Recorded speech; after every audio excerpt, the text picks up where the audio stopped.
Jadi sebagai anggota DPRD atau mantan DPRD tidak seharusnya juga untuk menyiarkan bahwasanya jalan tanah datar ini 1000 lubang. Kan ada juga kita lihat video-video dari kawan-kawan lagi ramai nih diperbincangkan oleh masyarakat Kabupaten Tanah Datar terkait tentang jalan yang ada di Kabupaten Tanah Datar. Nah, sepanjang yang abang ketahui, selama 5 tahun abang sudah menggeluti dunia itu, proses jalan ini di pemerintah daerah Kabupaten Tanah Datar ini seperti apa nih bang? Ya.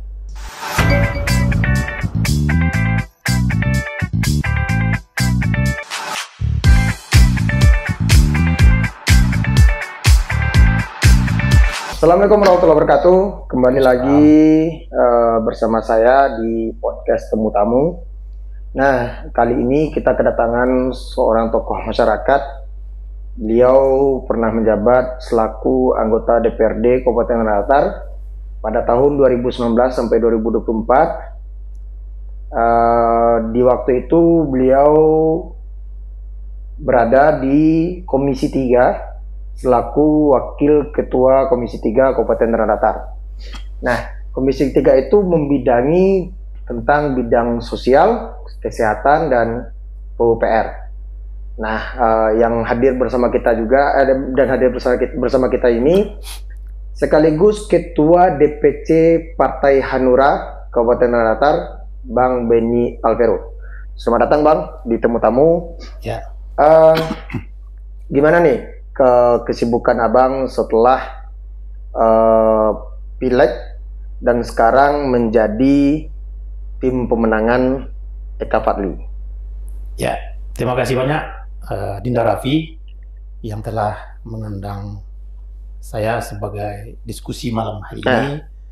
Semoga diskusi kita ini dapat membawa suatu hal yang baik bagi Kabupaten Tanah Datar terkait dengan informasi-informasi yang ada pada hari ini. Nah, kesibukan saya secara pribadi dan sebagai pimpinan partai tentunya dimanakan oleh tim untuk memenangkan pasangan Eka Fadli ini. Nah, di waktu di Komisi 3 itu Bang, kan membidangi bidang sosial, bidang kesehatan, dan bidang PUPR.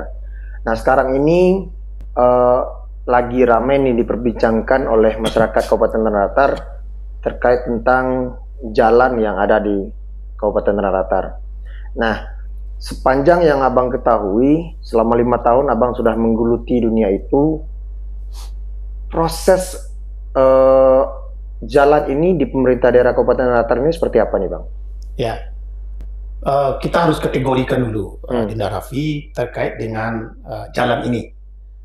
Ada jalan nasional, itu pengelolaannya oleh nasional, APBN. Ada jalan provinsi, itu dikelola oleh provinsi. Ada jalan kabupaten, itu dikelola oleh kabupaten. Nah, kita harus sampaikan bahwasanya jalan kabupaten ini panjangnya lebih kurang 1.513 km. Itu telah disesuaikan dengan peraturan bupati. Nah, itu yang baik. Yang panjangnya 1.513 nih. Yang baik itu 1.112 km. 1.112. Yang sedang itu di angka 220-an kilometer. Nah, itu termasuk jalan-jalan ke Nagari. Jalan ke Nagari. Nah, sekarang jalan kabupaten itu rusaknya tidak banyak. Dan sekarang sedang dilakukan perbaikan oleh Dinas PUPR. Nah, terkait jalan kabupaten sebenarnya tidak ada persoalan. Tidak ada masalah, karena itu telah dianggarkan, baik itu melalui dana DAK, DAU, dan dana APBD kabupaten sendiri. Nah, kita masuk sekarang ke jalan provinsi. Betul. Jalan provinsi ini adalah dananya dari provinsi. Tidak bisa dipakai dana APBD. APBD kabupaten. Mau betul pemerintahan daerah, contohnya Pak Eka Putra.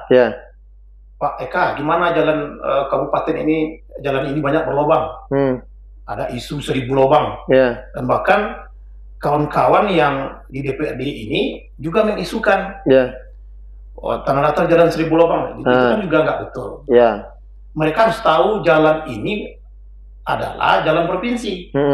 Jadi sebagai anggota DPRD atau mantan DPRD tidak seharusnya juga untuk menyiarkan bahwasanya jalan Tanah Datar ini 1000 lubang. Kan ada juga kita lihat video-video dari kawan-kawan baik yang tidak mendukung juga atau mendukung menyampaikan itu. Nah, itu menurut saya mereka tidak tahu bahwasanya jalan ini adalah jalan provinsi. Nah, jalan provinsi ini jalan yang membentang, yang dari masuk, contohnya dari Piladang ke Batu Sangkar, Ombilin ke Batu Sangkar, sampai ke Dobok, terus dari Lintau, Baso, ada 7 penjuru ya, 7 penjuru jalan itu. Itu dikelola oleh provinsi. Nah, kalau dilakukan pembenahan oleh kabupaten ini jadi temuan. Jadi artinya pemerintah daerahnya tidak mengerti dengan aturan. Nah, makanya pada hari ini jalan banyak yang berlubang dan itu udah mulai diperbaiki. Contohnya di Rambatan, udah mulai pengerjaannya. Di Lintau, dan insya Allah di jalan Sungai Tarap ke Payakumbu itu sebentar lagi akan dikerjakan. Nah, seperti itu penganggarannya. Nah, dan kabupaten, contohnya kami di DPRD dulu sebagai tim anggaran selalu mempertanyakan ini. Nah, itu kan wewenang dari provinsi. Nah, kalau wewenang provinsi, kabupaten atau pemerintahan daerah hanya bisa untuk melakukan komunikasi politik dengan gubernurnya. Tidak mungkin pula pemerintahan daerah mengambil kerjanya gubernur. Kalau menurut saya, aturannya itu. Jadi, kabupaten kota mengajukan usulan ke gubernur, dan gubernur nanti yang akan mengajukan ke tingkat nasionalnya. Nah, itu telah dilakukan oleh pemerintah daerah, termasuk kami DPRD periode 2019-2024 mendorong itu. Nah, kami kan juga saya sebagai anak nagari, orang Kabupaten Tanah Datar, banyak juga ditanya. Jalan awak banyak Modiko, banyak yang berlubang. Nah, sebagian besar masyarakat mereka tidak mengerti dengan peraturan-peraturan ini. Maunya jalan berlubang ditumbuk bagus gitu kan. Nah, itu maunya masyarakat kita Tanah Datar. Nah, pada hari ini, pada malam hari ini, saya hanya mencoba menyampaikan terkait dengan Sia yang mengaku Kerajo Sia. Nah, Tanah Datar kerjanya hanya Tanah Datar.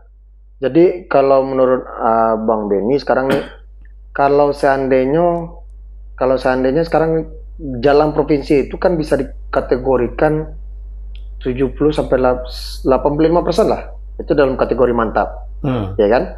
Ada yang kondisi sedang di 220 km tadi, ada beberapa yang itu jalan kabupaten. Berarti dalam konteks jalan sekarang, untuk jalan kabupaten yang kewenangannya pemerintah daerah kabupaten itu nggak ada permasalahan. Tidak ada masalah, ya kan? Tidak ada persoalan. Nah, persoalan jalan provinsi ini itu bukan kewenangan kabupaten. Bukan kewenangan kabupaten. Kalau seandainya ditekel pun oleh kabupaten, itu menyalahi regulasi. Menyalahi regulasi dan temuan. Nah, persoalan ini Bang, di DPRD itu kan proses penganggaran itu kan digodok juga sama DPRD. Nah,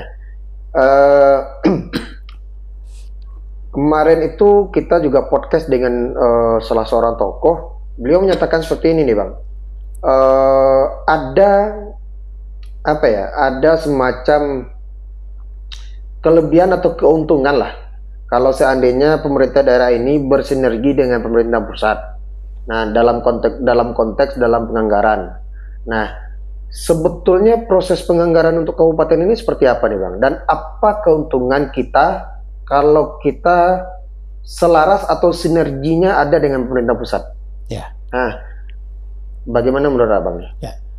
Kalau penganggaran itu kan sudah jelas diatur. Nah, soal berapa banyak PT atau uang awak yang ada di Tanah Datar. Nah, kita di APBD itu kemarin 1,2. Itu kan telah diatur, ada belanja aparatur. Nah, itu lebih kurang 900, sekian miliar.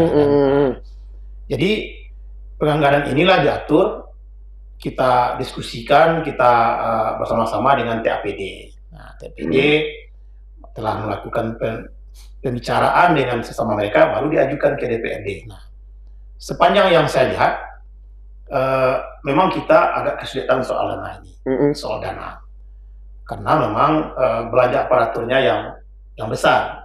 Itu memang sesuai aturan. Nah, terkait pertanyaan Adina Raffi tadi, kenapa kita harus punya koneksi dengan pusat? Itu memang harus. Alasannya, Bang?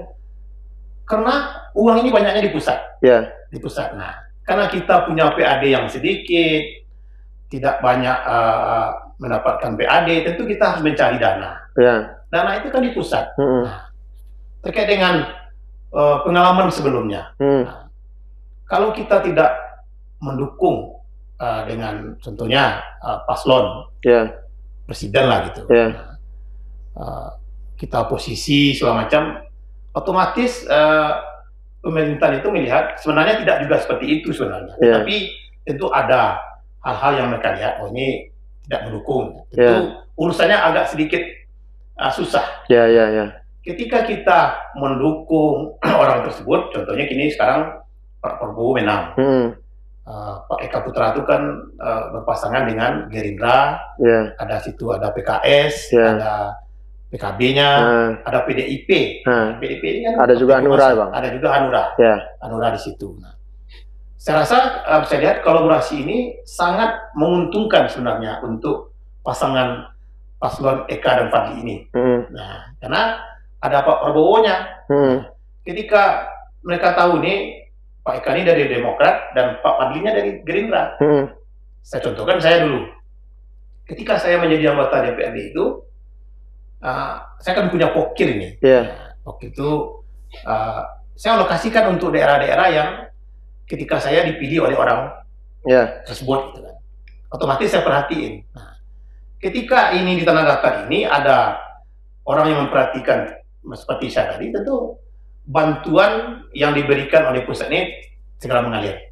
Saya rasa jalan yang untuk menuju ke pusat itu sangat terbuka lebar. Karena adanya Ahmad Fadli di sisi Eka Putra. Pak Eka Putra ini juga punya relasi yang cukup kuat di pusat. Beliau Wabendum Wabendum DPP. Bendara umum di Partai Demokrat. Dan juga sekarang sudah masuk dengan koalisi KIM. Nah, Pak AHY-nya. Nah, itu yang membuat saya yakin dan sangat yakin sekali Tanah Datar ini akan mendapat bantuan yang cukup ketika pasangan ini nanti terpilih lagi. Insya Allah program-program yang telah dirancang itu akan berkesinambungan berkelanjutan. Nah, persoalan ini, Bang, berarti contohnya di waktu 2 periodenya Pak Jokowi itu kan Demokrat ini tidak berada di sisi koalisinya Pak Jokowi ini. Nah, tapi juga pernah baca juga di beberapa media, dan asumsi ini juga makin dipertegas nih, Bang. Di waktu Pak Jokowi itu daerah-daerah yang pembangunannya bagus itu seperti Mentawai, Damasraya, karena bupatinya dari PDIP. Nah, sedangkan kita di Kabupaten Datar, Pak Eka Putra itu dari Demokrat. Nah, Mas AHY, Mas Menteri kita ini baru bergabung nih dengan Pak Jokowi gitu kan. Nah, baru di saat telah bergabungnya dengan Pak Jokowi, otomatis kayak kemarin penghargaan kinerja pemerintah daerah yang baik kan baru kelihatan nih, baru diakui oleh pemerintahan pusat. Setelah Pak AHY bergabung dengan pemerintahan Pak Jokowi, dan proses jalan kita pun negosiasinya ke pusat itu lebih mudah karena ada sinerginya dengan pemerintahan pusat. Nah, satu lagi nih, Bang, Raffi mau bertanya persoalan bidang kesehatan.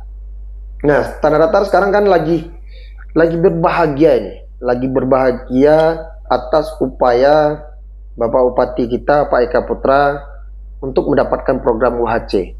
Nah, di Komisi 3 juga membidangi kesehatan.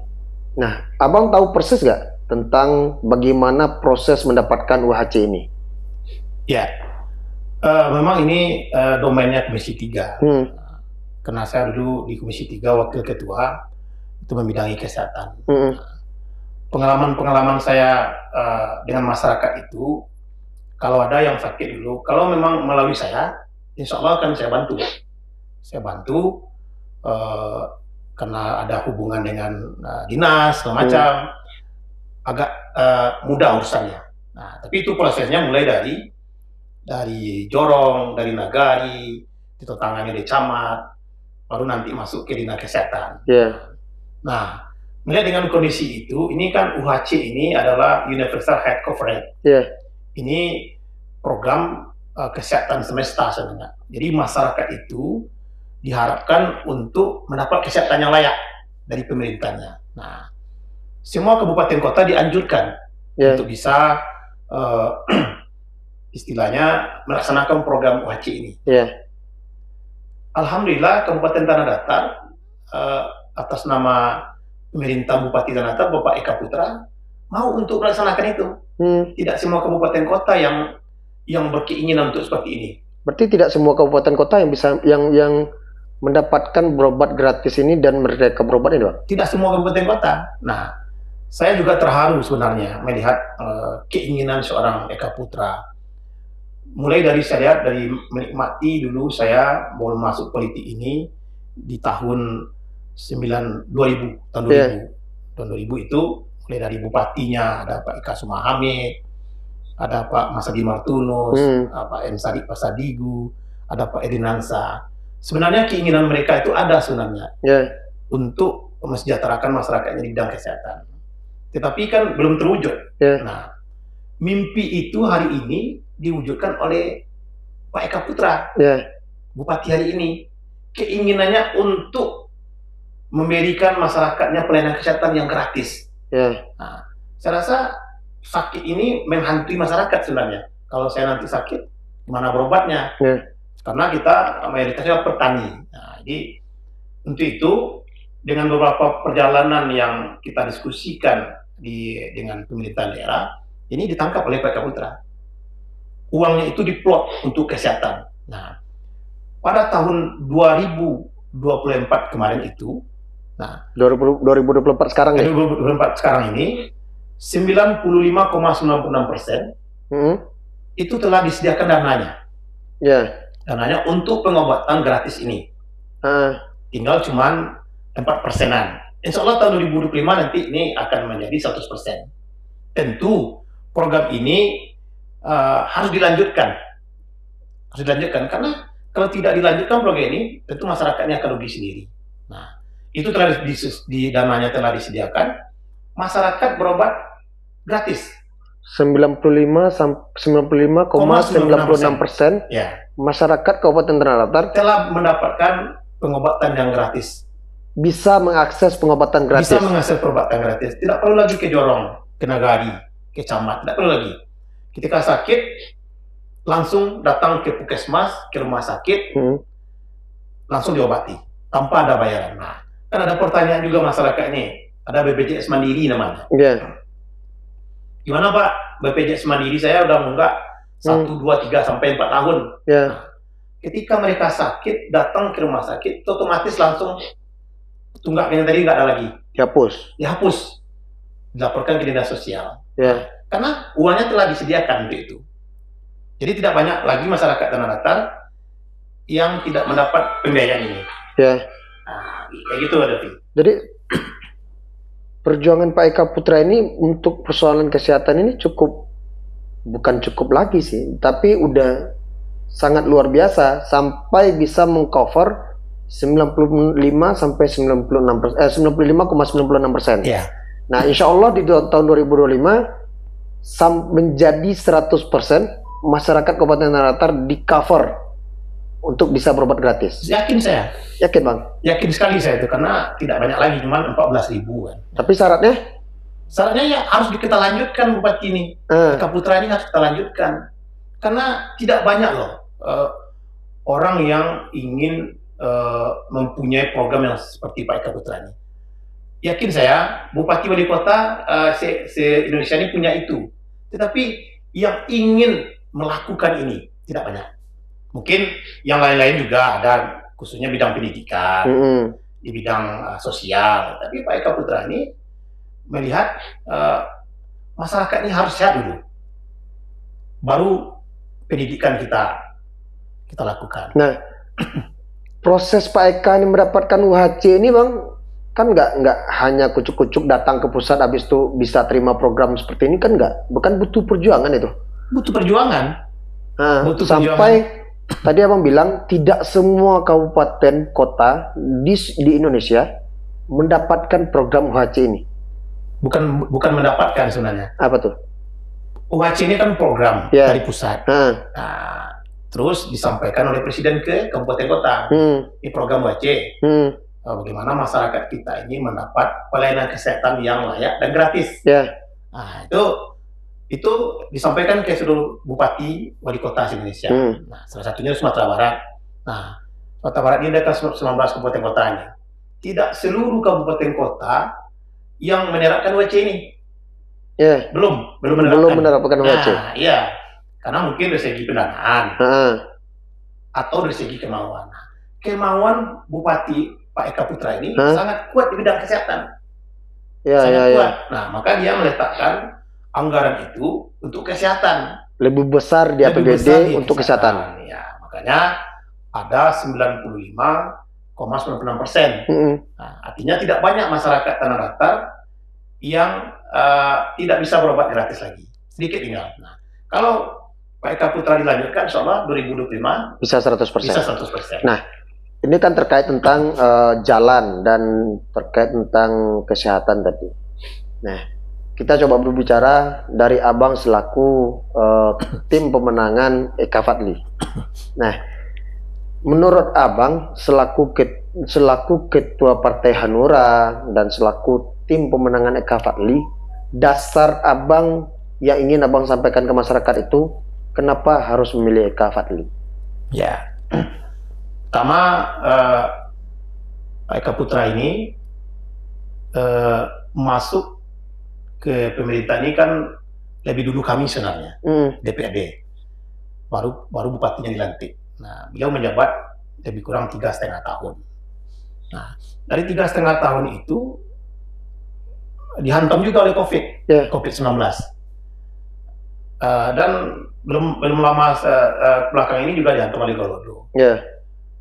Jadi saya lihat Pak Eka Putra ini orang yang sangat bisa berkomunikasi, terus orang yang biasa-biasa saja dalam pergaulan, ramah, dan mau untuk bekerja, mau kerja membangun tanah datar ini. Nah, komunikasi kami dengan Pak Eka Putra ini baik-baik saja, tidak ada persoalan, baik itu dari pemerintahan dengan DPRD, dia selalu membangun komunikasi. Nah, saya rasa dengan komunikasi inilah kita mulai untuk mempelajari Pak Eka Putra ini. Alhamdulillah, kami telah berikhtiar cukup panjang juga, membeda siapa yang akan kita dukung. Nah, kesimpulannya mau tak mau Eka Putra ini harus dilanjutkan, karena dia memang orang yang besarnya di kampung. SD-nya di kampung, SMP-nya di kampung, di Lintau, dan SMA-nya di Padang. Dan kemudian mereka dan beliau merantau. Nah, setelah orang kampung, Karatau Madang Lelu, Babua Babungu Balun, merantau lah Pak Eka dulu di kampung Alun Pagundu Balun. Nah, merantau. Merantau ini banyak hal-hal yang beliau banyak pengalaman di rantau itu. Nah, balik lagi ke kampung, itulah berguna di kampung di kemudian hari, akhirnya menjadi bupati. Nah, saya rasa dengan kepemimpinan beliau selama 3,5 tahun ini, di segi penganggaran, dari segi anggaran, saya rasa tidak ada persoalan. Dari segi pemerintahnya tidak ada persoalan. Seperti yang kita jelaskan tadi, terkait dengan isu-isu hal-hal itu kan ada aturannya. Ya, terlepas masyarakat suka tidak suka, juga kita tidak ada persoalan juga, karena itu memang terkait dengan aturan. Nah, di masa Pak Eka inilah banyak perubahan-perubahan hal-hal yang menurut saya belum ada selama ini.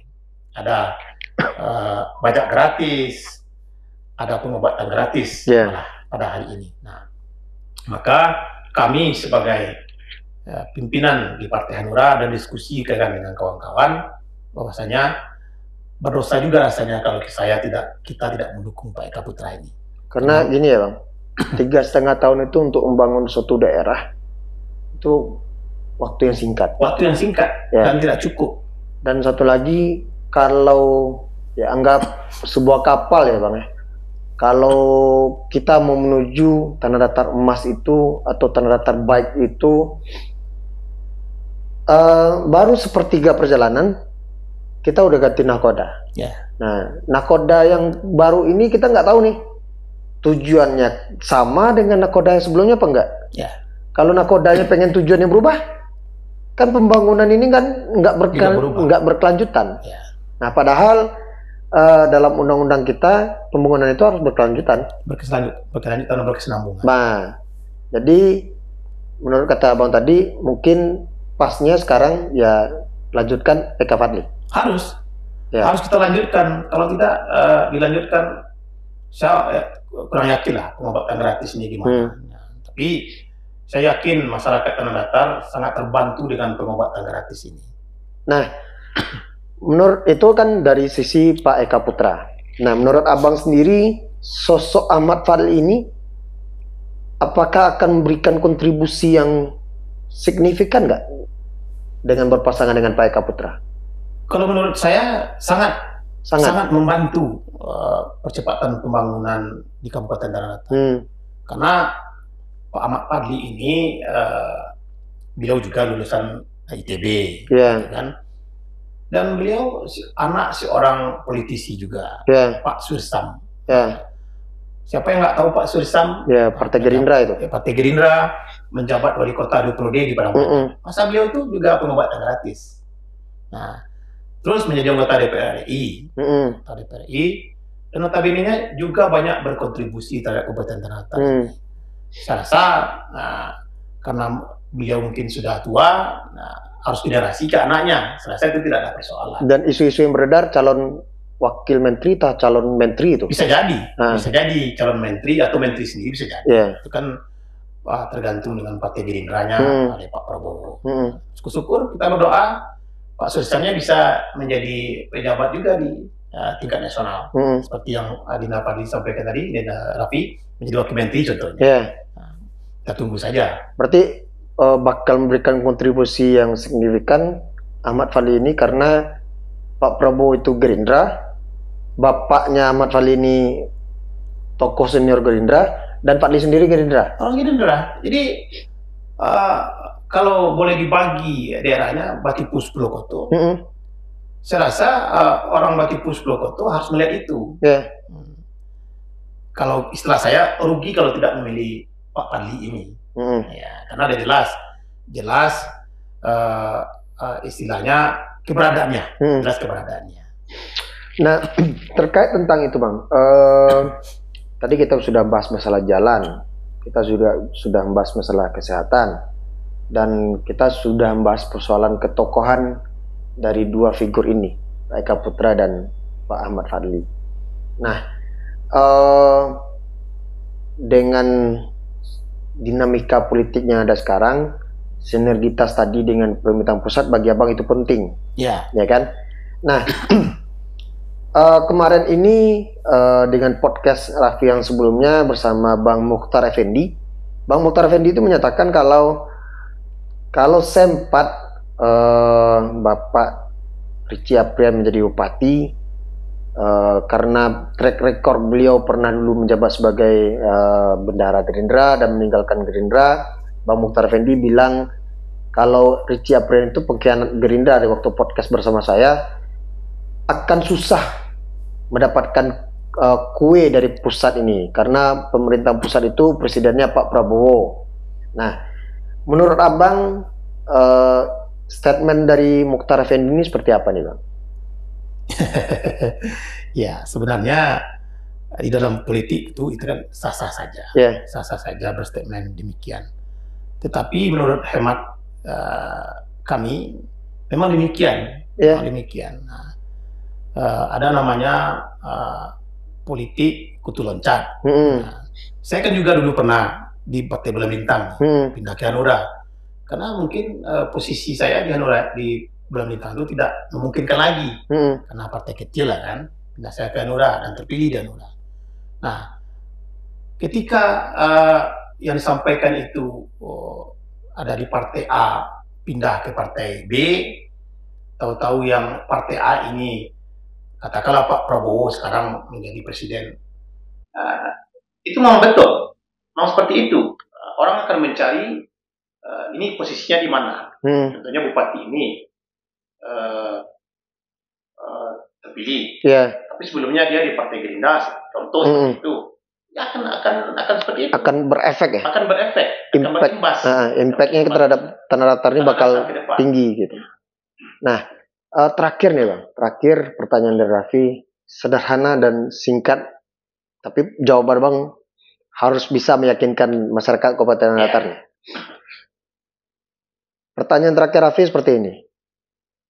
Himbauan untuk masyarakat Kabupaten Tanah Datar, kenapa mereka harus pilih Eka Fadli? Ya, terima kasih. Mungkin saya akan menyampaikan sesuai dengan apa yang saya pikirkan. Jadi untuk priorisasi berikutnya dalam pilkada pada tanggal 27 November nanti, kami menghimbau masyarakat Kabupaten Tanah Datar, suka atau tidak suka, bahwasannya pasangan Eka Fadli ini jelas punya visi dan misi yang jelas. Mereka membawakan visi yang jelas ke depannya. Salah satunya pengobatan gratis. Jadi pengobatan gratis ini tidak main-main. Ini keinginan seorang bupati, seorang Eka Putra dan pasangannya nanti untuk melanjutkan program ini. Saya cuma di situ saja saya tertangkap kemauan dari seorang bupati Eka Putra ini sangat tulus. Sangat tulus keinginannya bagaimana masyarakat Kabupaten Tanah Datar ini mereka berobat. Mereka berobat itu tidak ada persoalan. Sakit datang dan diobati, tidak ada bayar, tidak ada pungut bayaran. Itu namanya merdeka berobat. Seperti yang kita sampaikan tadi, tidak banyak kabupaten kota lain yang memiliki program seperti ini. Nah, itu kami berharap terlepas dari ada pro dan kontra terhadap statement saya ini, saya akan terima. Tetapi ini kita harus mempertimbangkan dan harus melanjutkan program ini, program berobat gratis, pajak gratis, satu rumah satu habis, banyak kegiatan yang telah dilakukan oleh Eka Putra, dan ini harus kita support, kita dukung. Dan banyak para perantau, banyak kabupaten kota lain yang berkunjung ke Kabupaten Tanah Datar. Untuk itu, sekali lagi saya sampaikan, mari kita renungkan, kita pikirkan untuk melanjutkan Pak Eka Putra ini. Kalau saya berharap harus kita lanjutkan Pak Eka Putra ini memimpin Kabupaten Tanah Datar 5 tahun ke depan, supaya percepatan pembangunan, baik itu di bidang fisik, di bidang sosial, di bidang kesehatan, lebih meningkat lagi. Insya Allah akan kita lihat bersama-sama capaian-capaian yang telah dicapai oleh Bupati. Oke, terima kasih Bang. Cukup panjang kita berbicara tentang Kabupaten Tanah Datar bersama Bang Beni Alvero. Nah, semoga yang disampaikan oleh Bang Beni tadi sampai dan diterima oleh seluruh lapisan masyarakat di Kabupaten Tanah Datar. Nah, terakhir nih Bang, pelaksana teknisnya UHC ini siapa deh Bang? Pelaksana teknisnya? Dinas Kesehatan Dinas Kesehatan. Dinas Kesehatan? Dinas Kesehatan dengan Dinas Sosial. Oke. Izin Bu, Dinas Kesehatan dan Bapak Pimpinan Dinas Sosial. Rumah sakit. Kita tunggu atau kita undang Bapak ke podcast Temu Tamu agar bisa menyampaikan teknisnya UHC ini seperti apa. Dan seluruh masyarakat Kabupaten Tanah Datar, itulah yang disampaikan oleh Bang Beni Alvero. Semoga menjadi penambah wawasan, penambah informasi untuk menentukan sikap di Pilkada Tanah Datar di 2024 ini. Terima kasih. Assalamualaikum warahmatullahi wabarakatuh.